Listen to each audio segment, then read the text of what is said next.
Presidente Duque, uno de los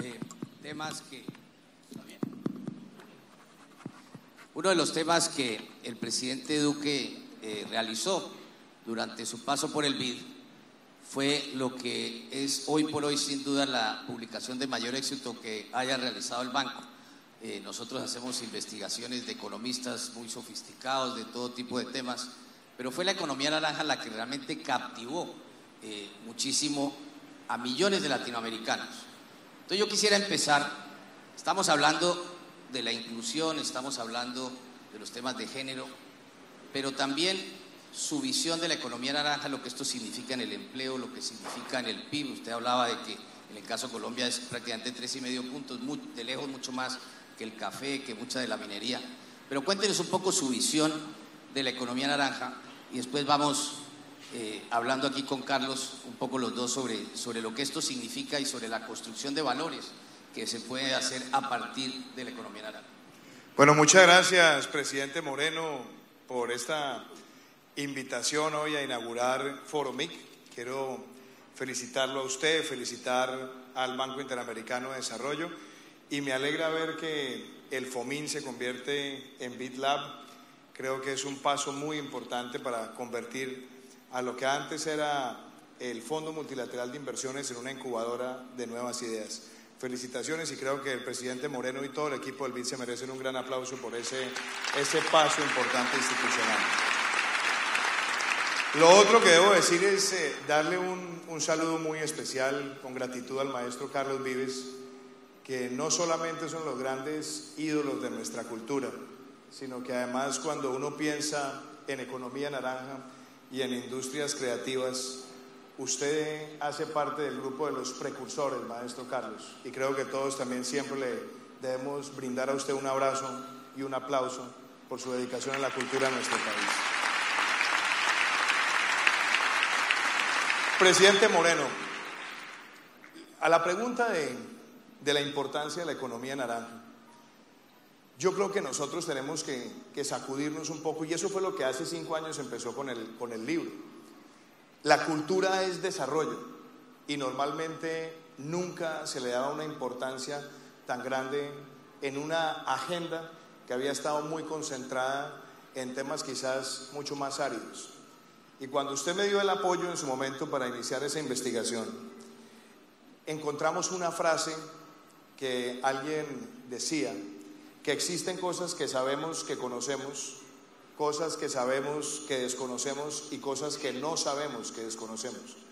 Y ahí fue donde empezó a jugar un papel la economía naranja, porque investigando nos dimos cuenta que un proyecto tan grande como el de la represa de las Tres Gargantas en China, el proyecto hidroeléctrico más grande que se ha hecho en el mundo, costó $25.000 millones desde el momento de su concepción en 1980 hasta el momento de su puesta en funcionamiento en el 2012.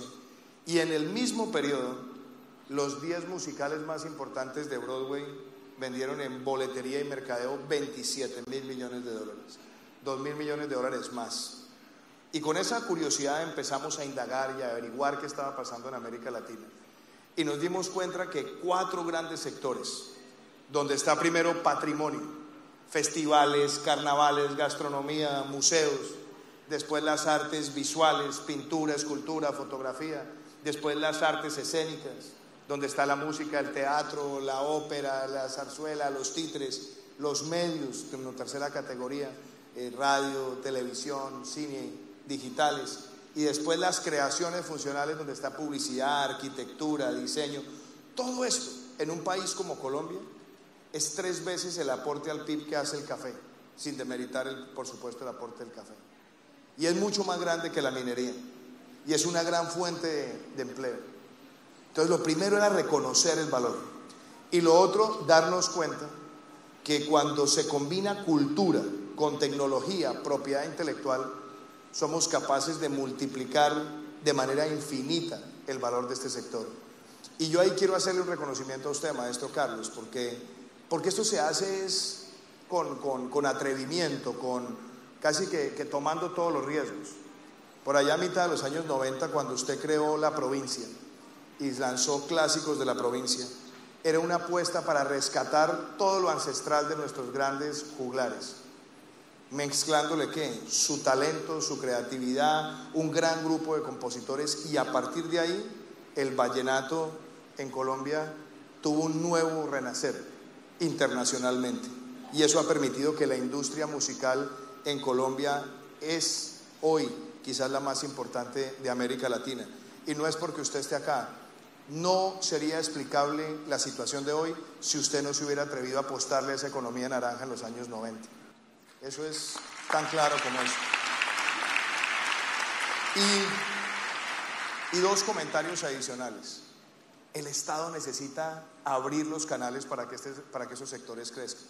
En Colombia se hicieron dos leyes del cine, una en el 2004, 2005 y otra en el 2012, 2013. Colombia hoy tiene más de 70 producciones cinematográficas. Se están grabando muchas series y muchas películas en el país. Tenemos estudios de primer nivel. Se está haciendo una transformación en la ciudad de Bogotá, en el antiguo Bronx, para tener los estudios más modernos de América Latina para series. En Barranquilla están ocurriendo cosas maravillosas en gastronomía, en diseño. El alcalde, por ejemplo, acaba de lanzar con el SENA un programa para capacitar jóvenes en la economía naranja. Entonces, en resumen, presidente Moreno, lo que hoy estamos viendo en este fenómeno es algo que ya se irrigó, ya lo están, ya todos los formuladores de política pública saben que esto está, y los países que van a ser ganadores son los que logren ese trabajo tripartito entre los artistas, el mercado y el Estado. Ahí es donde veo yo el gran potencial, y este gobierno empezó en menos de 90 días jugándose esas cartas. Dos anuncios importantes que quiero hacer hoy acá, maestro Carlos. En la ley de financiamiento que presentaremos esta semana al Congreso, vamos a proponer 0 impuesto de renta por los primeros 5 años para todos los emprendedores creativos, digitales y de transformación tecnológica en el país, para impulsarlo. Y dos, lanzamos 2 iniciativas de financiamiento. Una a través de Findeter, que se llama Reactiva Colombia, donde hay cerca de 400.000 millones de pesos de créditos a mayores plazos y mejores tasas para que los alcaldes y gobernadores puedan construir infraestructura al servicio del desarrollo de la economía naranja. Y con Bancoldex lanzamos un programa que lo llamamos los bonos naranja, para tener financiamiento a 10 y a 15 años para los emprendedores a tasas bastante competitivas. Entonces, en resumen, yo lo que quiero decirle a usted, maestro Carlos, a usted, presidente Moreno, es que si hay uno de los temas en los que queremos dejar una gran huella, es que el gobierno nuestro sea siempre recordado como el gobierno que puso a la cultura como protagonista de la agenda de desarrollo de Colombia. Muchas gracias.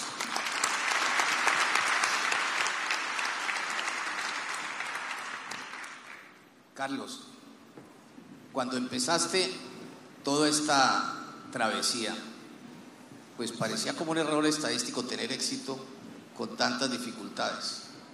Y sin embargo, una cosa que nunca te imaginaste, creo yo, era que todo este proceso de globalización que vivimos, lo que más nos arraiga es justamente esto que hablaba el presidente, de nuestra propia cultura. Y ese es el tipo de valores que tú has estado construyendo. Cuéntanos un poquito, oyendo al presidente, cómo se imagina alguien como tú y otros tantos, porque además Carlos tiene la virtud de que no es solamente él, todos los días está ayudando a crear nuevos valores en todos los lados y celebrando lo nuestro. Entonces cuéntanos un poquito cómo se debe, digamos, alinear a aquellas personas que piensan en hacer algo en industrias creativas con todos estos tipos de incentivos y sobre todo de visión que tiene el presidente Duque. Bueno, muchas gracias, presidente, muchas gracias. Luis Alberto, gracias por la invitación de formar parte de esto, poder compartir con ustedes esa experiencia. Yo no sabía que esa vaina se llamaba economía naranja.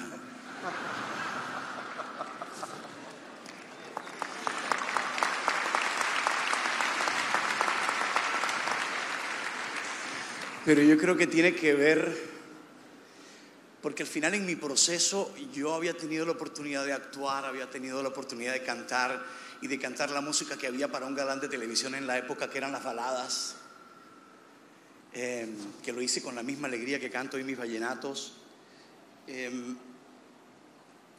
Pero sí llegó un momento de mi vida, presidentes, que había que pensar en ser un artista que copia o ser un artista original.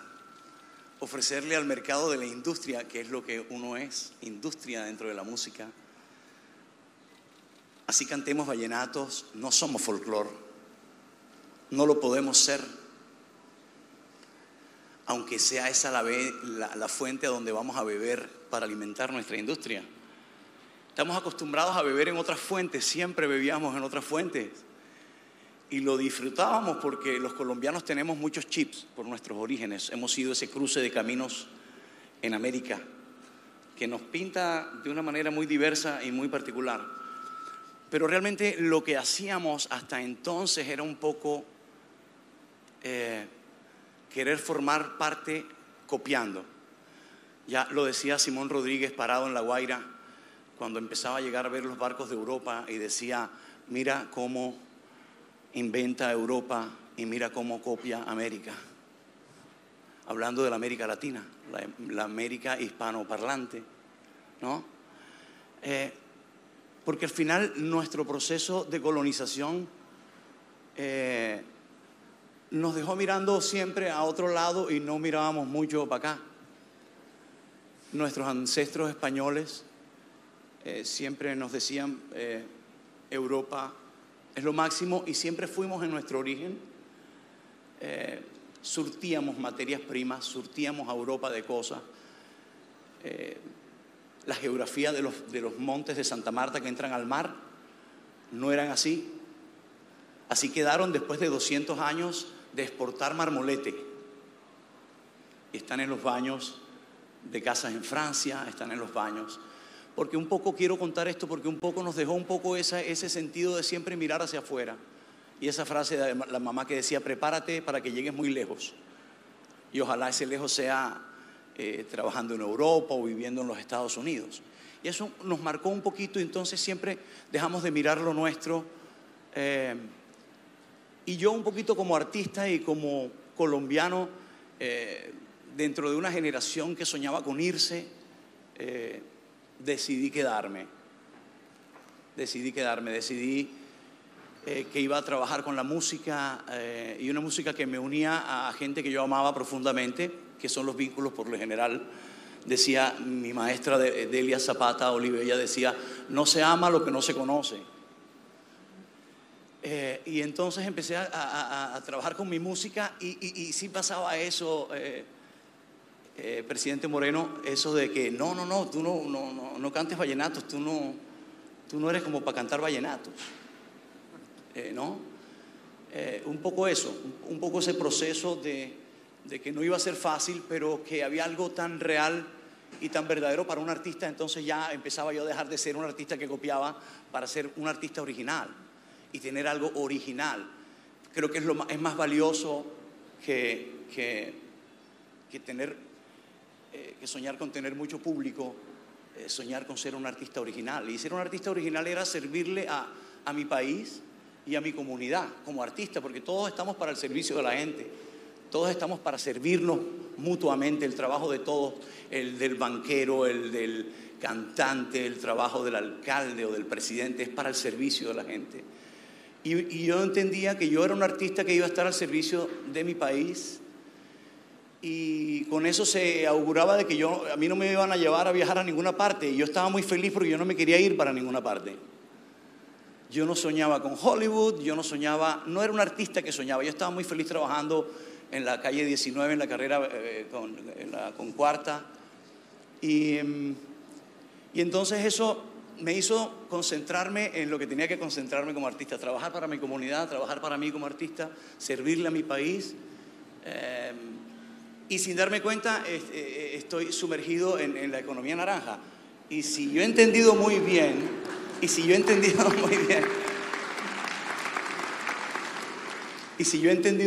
se trata eso, de recobrar ese tiempo perdido, de valorar lo nuestro, de valorarlo tanto como valoramos lo de afuera. Yo no quiero que lo de afuera lo subvaloremos por valorar lo nuestro. Yo no estoy pidiendo que dejemos de oír la música que viene de afuera, porque es que nos acostumbraron y nos encanta la música de todas partes. Si el éxito de un músico colombiano es que puede trabajar en cualquier parte, porque si es en México, toca la ranchera perfectamente. Y si es en Chile, música. Y si es en Perú, tocamos los valses peruanos. Y si es en Estados Unidos, cantamos hasta en inglés. Yo no, pero muchos sí. Porque tenemos esos chips. Y eso nos da una ventaja en la industria de la música. Entonces yo no pido, ni le pido a los medios de comunicación con los que trabajamos y hemos trabajado, a quien les debo en mi trabajo toda la megafonía de lo que ha sido nuestra identidad, pero sí que corrijamos el valorarlo de afuera más que lo nuestro. Porque eso no, ¿cómo se llamará en economía esa vaina?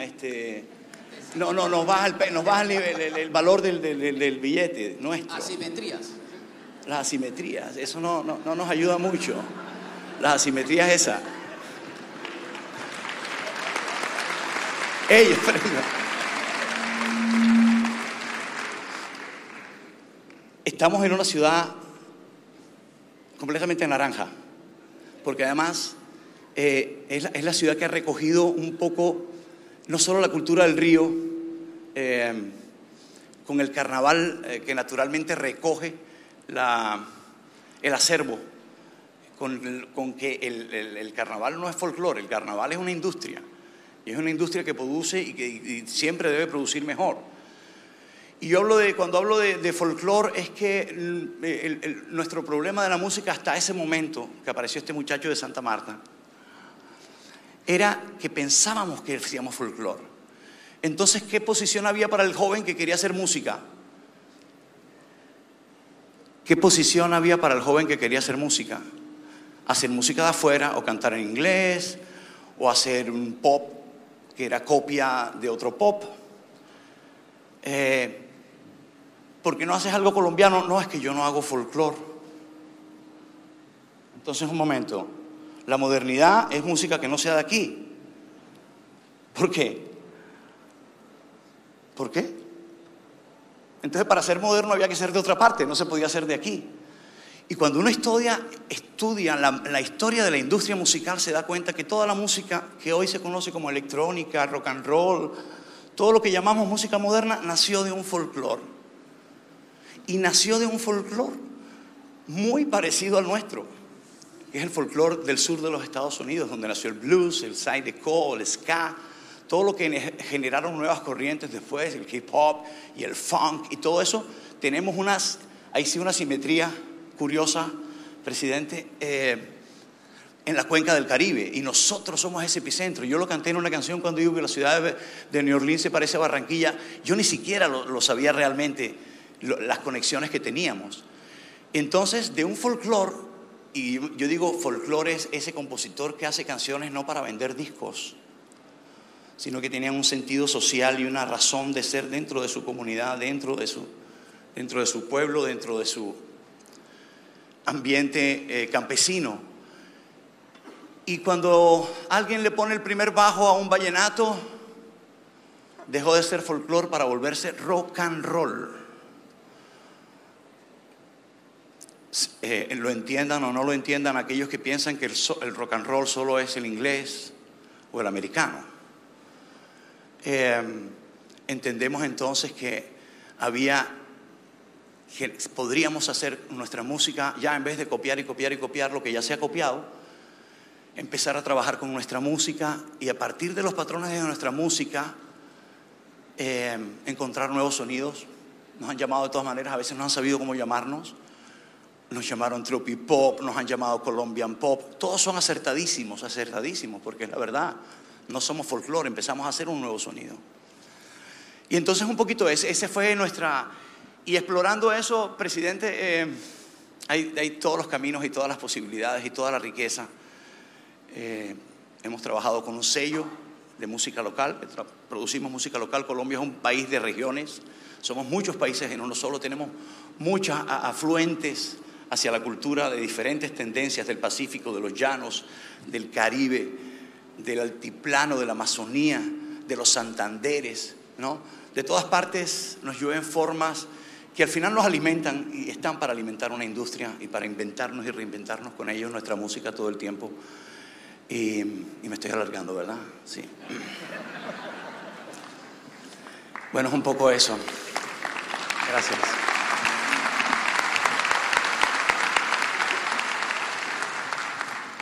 Presidente Duque, oyendo a Carlos, la reflexión que uno se hace cuando uno observa el mundo hoy en día es la creciente división que hay dentro de todas nuestras sociedades y que tiene miles de orígenes, en los países industrializados unas, en los nuestros otras, pero que esencialmente lo que pasa es que hay cada vez más grupos dentro de las poblaciones de nuestros países que se sienten totalmente ajenas al Estado y sin una capacidad de conectarse al resto del sistema.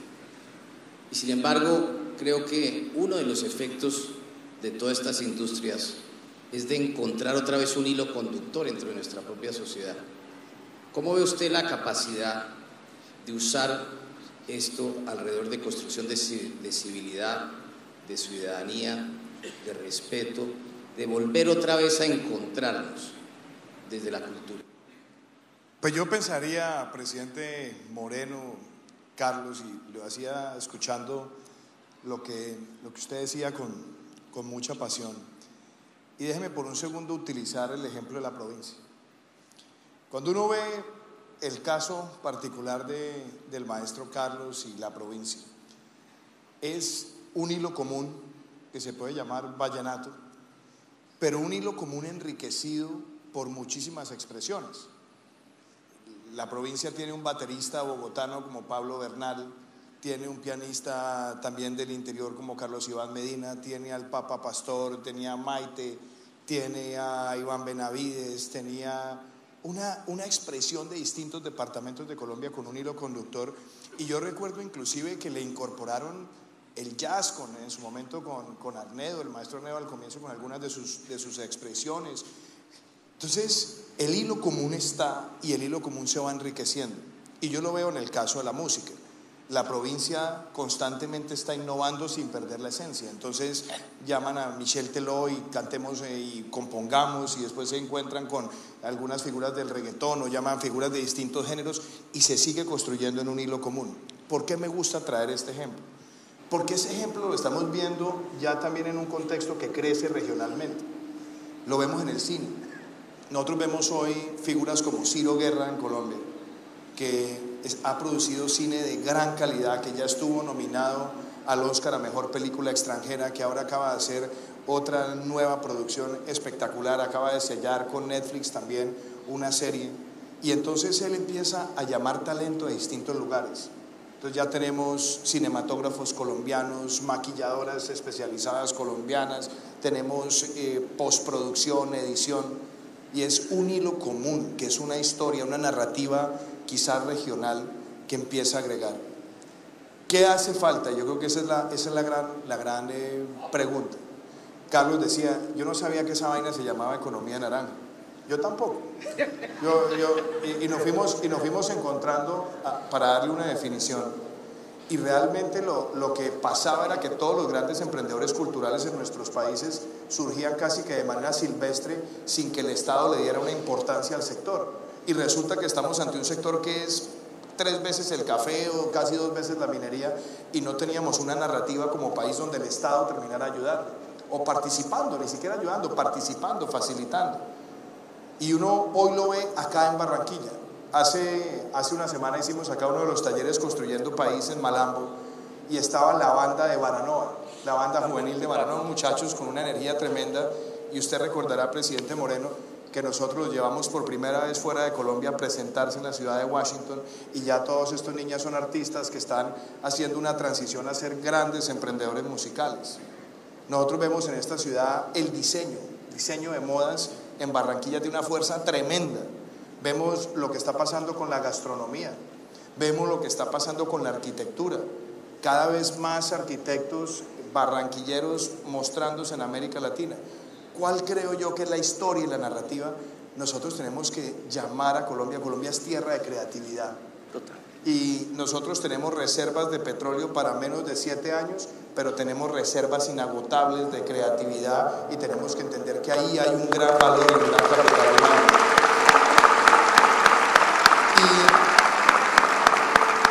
Y ahí quiero cerrar con una apreciación. Lo decía Carlos a su manera, y yo creo que es algo que nos toca llevar al sistema educativo también. Nosotros seguimos teniendo un sistema educativo, y me refiero, quizás voy a decirlo, a América Latina, un sistema educativo que sigue siendo como del siglo XIX, que es producir diplomas y producir egresados. Y después... Y que llegues bien lejos. Sí, y el problema, Carlos, ¿cuál es? Muchos jóvenes salen de su formación y entonces la presión es conseguir un puesto, o cualquiera, pero no donde tienen su talento. Si nosotros logramos entender que cuando un joven se dedica a lo que tiene talento, está maximizando su potencial como ser humano y que ahí lo que hay es una gran reserva de riqueza para todo un país, nosotros vamos a hacer una gran transición social en Colombia.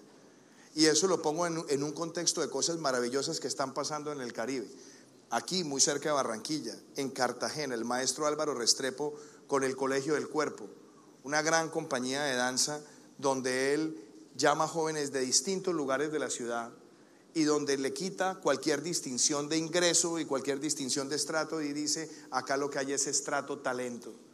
Nosotros tenemos hoy que darle al sistema educativo el protagonismo para que él sea una incubadora de esa creatividad y ese talento, y más allá de ciencias, matemáticas y lenguaje, volver a formar en humanismo, en literatura, en música, en danza, y entender que ahí es donde un país como Colombia va a seguir produciendo esa gran riqueza cultural. Y el papel del Estado, ¿cuál es? Habilitar mecanismos de financiamiento, de becas, de acompañamiento a toda esa gestión.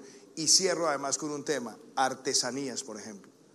La artesanía en nuestro país es una gran riqueza y nosotros necesitamos que los artesanos se conviertan cada vez en artistas y reciban la remuneración por todo ese talento, que además recoge lo ancestral y toda nuestra herencia que es en San Basilio de Palenque, africana, y que es indígena también en departamentos como la Guajira o en Chinú. Todo esto, presidente Moreno, es para decirle que mi sueño como presidente de Colombia es que esta tierra de creatividad sea reconocida así en el mundo y que nosotros no tengamos miedo a convertir a Colombia en una potencia cultural como lo hicieron los mexicanos en su momento o como lo hicieron los argentinos. Estos tienen que ser los 4 años donde la industria creativa de Colombia se posicione ante el mundo.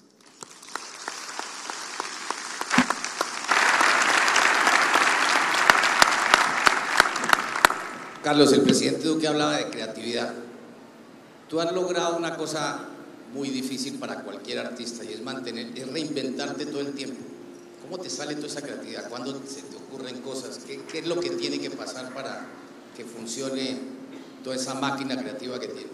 ¿Cuál es mi norte como artista? Yo escogí el camino de la música popular y dejarme tocar de los juglares de la música popular colombiana. En nuestra gente, en nuestro pueblo está la imaginación más increíble y la creatividad más increíble. Ver, por ejemplo, a Alejo Durán en una parranda, haber tenido la suerte de haber estado allí, de ver la manera como él trataba a la gente, de ver la manera como él trataba a la mujer, como un artista, y en general todos, Leandro, Luis Enrique, los que yo tuve la suerte de estar cerca de ellos y verlos desde muy niño, y luego después tratarlos y quedarme conectado con esas familias, era la manera de ellos como artistas, eran tan naturales, eran tan humanos, tan hermosos, que para mí eran como un norte, ¿no? Y su humildad era como un valor artístico más allá de las posturas y de todo el humo que hay alrededor de los artistas. En la realidad, ver lo que producían ellos en la gente y lo que producían en uno, eso para mí siempre, sabes, yo voy a esa fuente y vengo a mi tierra y son las cosas de mi pueblo las que me inspiran siempre y me dan ideas. Siempre están ahí, están en la calle, están en nuestra gente, están en el decir popular, están en las fincas, están en los barrios. en el centro de la ciudad, esos personajes que cuentan historias, esos personajes que a pesar de las dificultades que plantea la vida, siempre tienen una sonrisa, siempre tienen una palabra que sirve, ¿sí? Que ayuda, que anima. Yo he entendido que mi labor como artista tiene que ser esa, y entonces siempre hay que buscarse esa creatividad allí, porque son las cosas naturales de la vida quien te las da, ¿no? Entonces yo creo mucho en eso, por eso creo que tenemos un país muy creativo, como usted dice, presidente, porque es que está en la naturaleza de nuestra gente. ¿Dónde se inventan? Yo un día de mi vida me di cuenta que la mayoría de los cuentos buenos venían de por allá de la tierra de los Velilla, por allá de Sincelejo. De Sincelejo. Velilla está fuera de concurso, ¿verdad, presidente?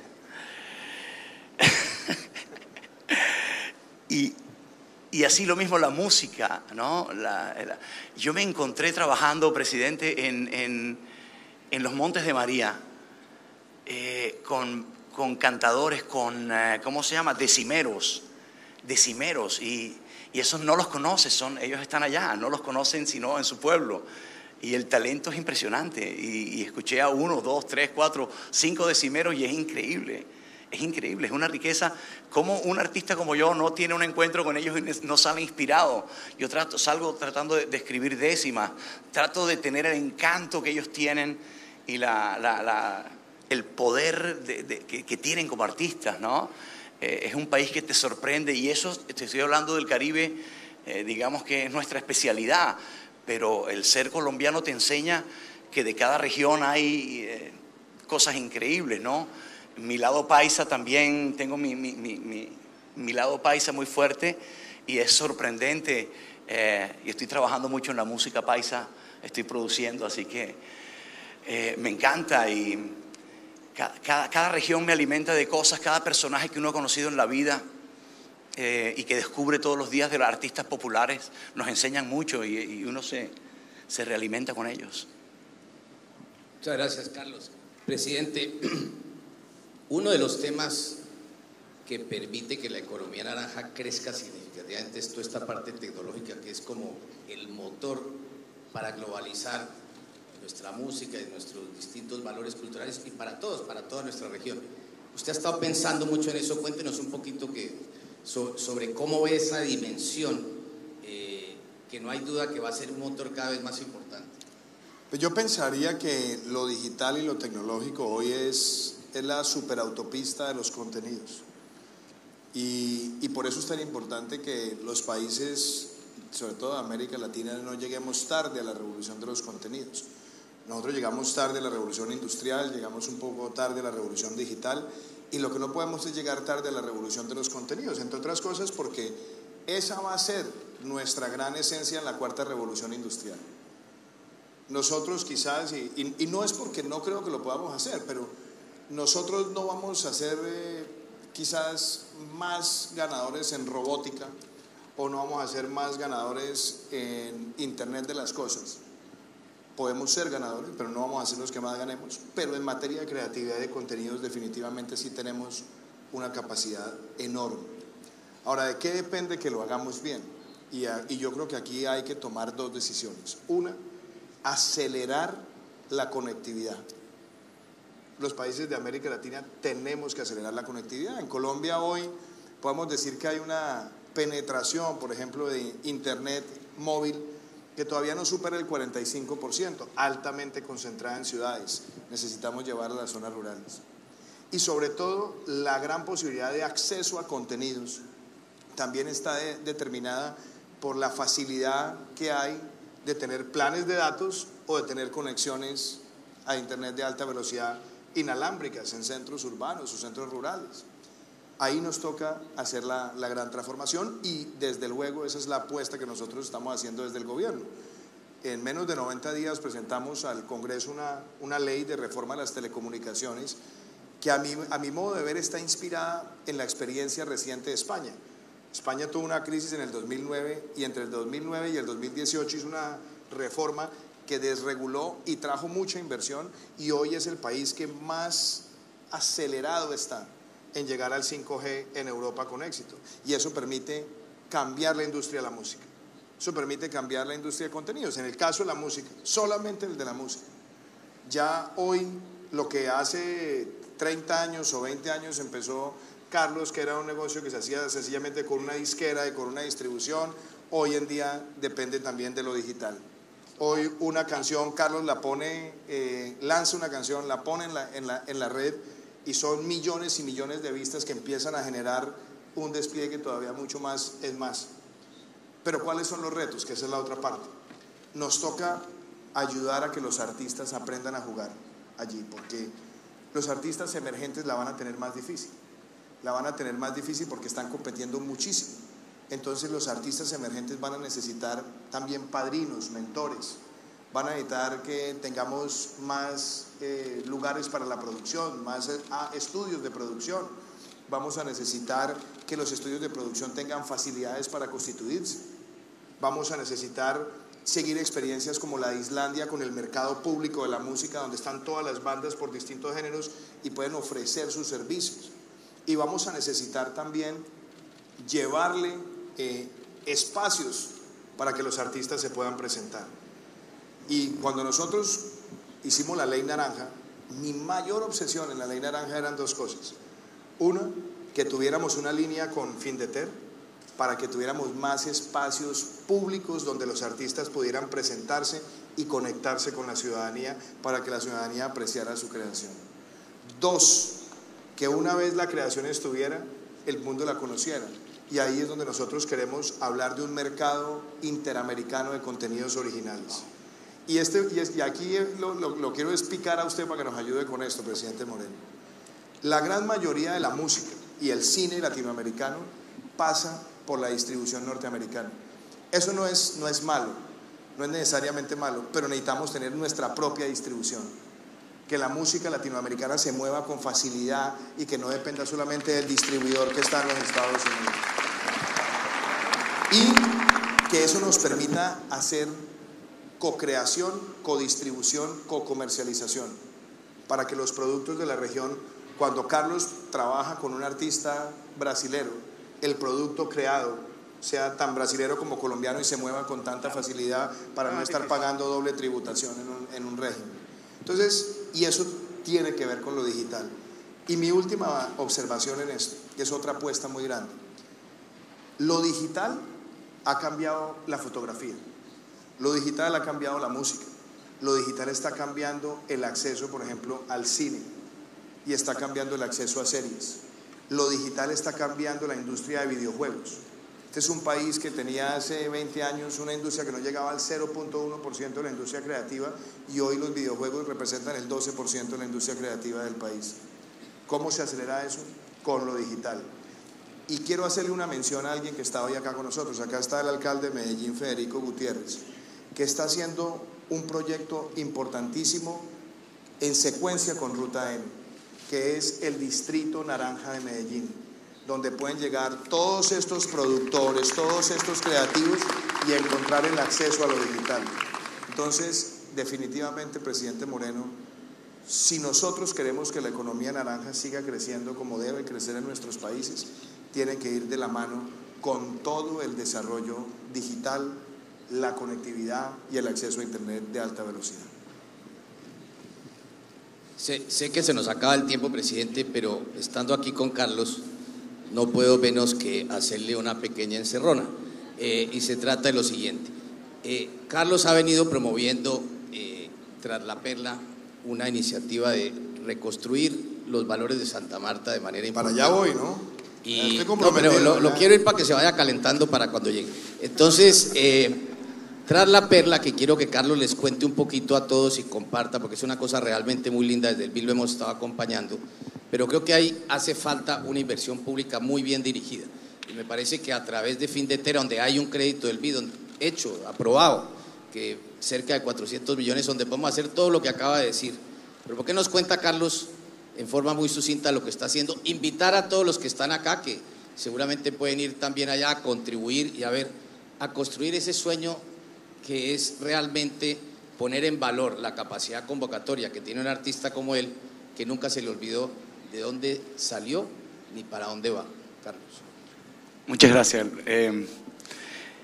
Bueno, Tras la Perla es una iniciativa ciudadana, fundamentalmente ciudadana, de un ciudadano samario que ya no se quiere quejar más, sino que quiere formar parte de la solución. Empecé a preguntar sobre la problemática que yo veo como ciudadano en mi ciudad y preguntar dónde están los dolientes, quién es el encargado, qué es la alcaldía o la gobernación, qué instituciones, qué entidades, y tocar la puerta y preguntar.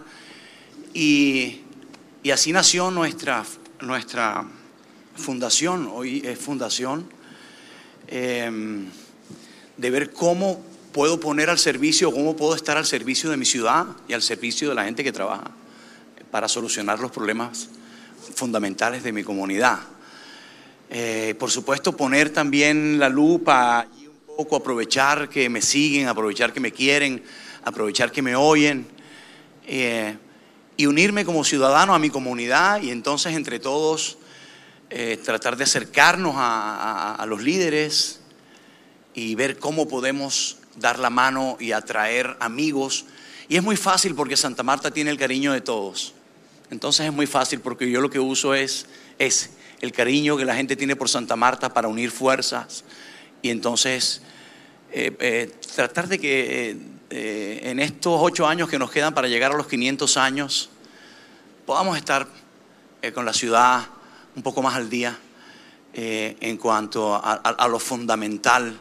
Apoyar a la alcaldía, apoyar a la gobernación, apoyar al líder elegido que está allí,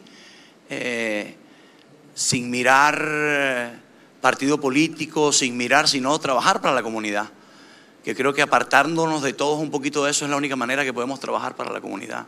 Y por supuesto estoy trabajando en varios frentes, en la ciudad, en la región y en el barrio.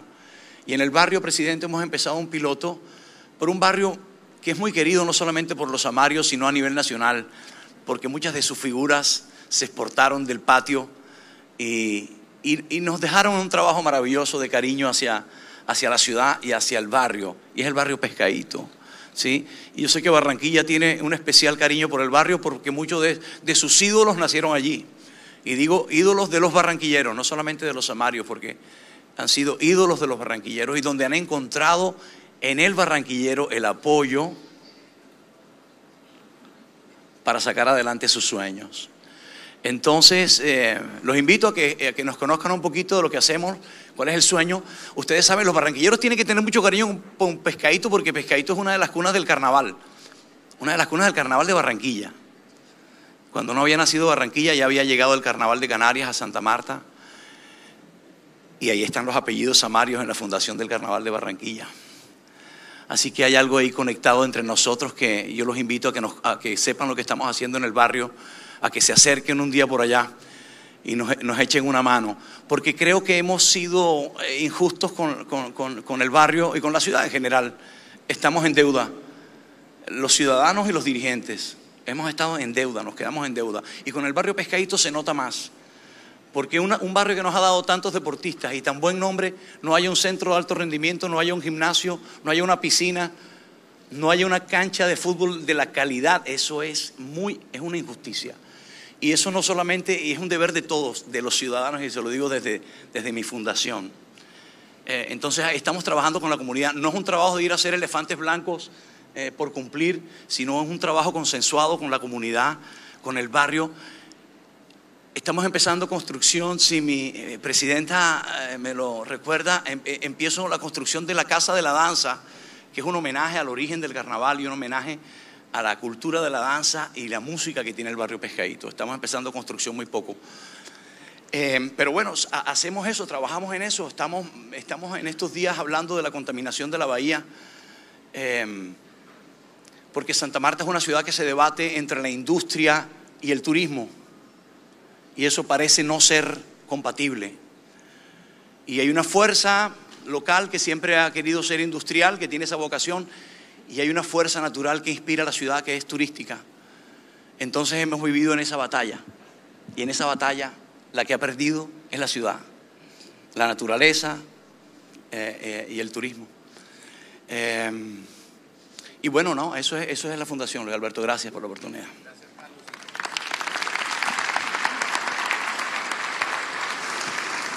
Tiene usted la última palabra, presidente. No, yo lo que quiero es destacar ese espíritu filantrópico, cívico de Carlos con su ciudad.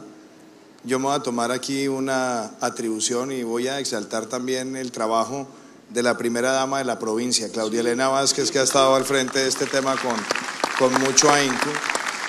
Y voy a decir una cosa, Carlos, maestro Carlos. A mí me tocó ver muy de cerca a Gilberto Gil cuando fue ministro de Cultura del Brasil. Vi el trabajo de Rubén Blades en Panamá. Y es muy importante cuando los artistas también tienen ese llamado por el servicio cívico.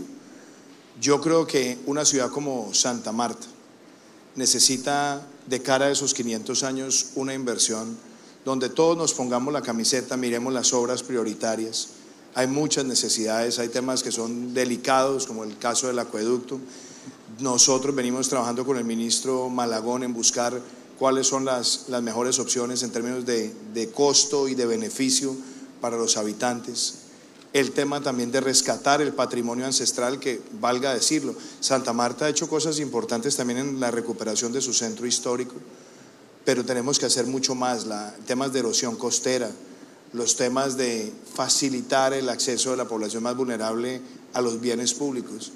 Y en Pescadito también tenemos un reto enorme. Yo lo que le quiero decir es que mi visita esta semana a Tras la Perla, espero poder mostrar un compromiso grande del gobierno nacional y de invitar a que trabajemos con el esfuerzo suyo. Y obviamente, como yo no me puedo meter en política, no puedo decir muchas cosas, pero yo creo que todos los que estamos acá, algún día quisiéramos verlo a usted como alcalde de Santa Marta. Ahí se la dejo. Bueno, muchas gracias. Lamentablemente se nos acaba el tiempo y lo salvamos ahí a Carlos de responder. Pero, presidente, aquí usted tiene una cantidad de directores del BID que nos acompañan. Hay una cantidad de consejeros del BID que están sentados aquí muy pendientes de lo que usted dice, porque todos ellos están mirando si ellos también pueden hacer el tránsito de consejeros del BID algún día ser presidentes de sus países. Pero más importante que eso, agradecerle muy especialmente a Carlos y a usted, presidente, quienes lo vimos hacer campaña. Yo nunca le vi que tenía esa capacidad de cantante, de vallenato, y quizás mi única reflexión después de oírlo aquí todo este rato es que cuando grande quiere ser como Carlos Vives, y todos lo felicitamos. Muchas gracias.